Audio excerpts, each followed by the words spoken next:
seni yerim. Merhaba arkadaşlar, yepyeni haberlerle karşınızdayız. Hande Erçel sosyal medyada Türkiye'nin en çok takip edilen oyuncusu olma unvanını hala üzerinde taşıyor.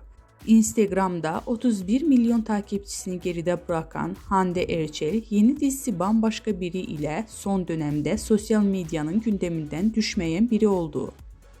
Güzelliğiyle hayranlarını mest eden oyuncu, Instagram'da paylaştığı seksi pozlarıyla da sıklıkla magazinin basınında konuşulan birisi olmayı başarıyor.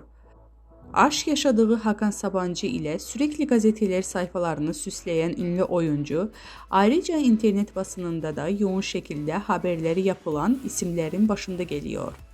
Hande Erçel demek, magazin olsun, dizi olsun, YouTube yayın olsun, reyting anlamına geliyor.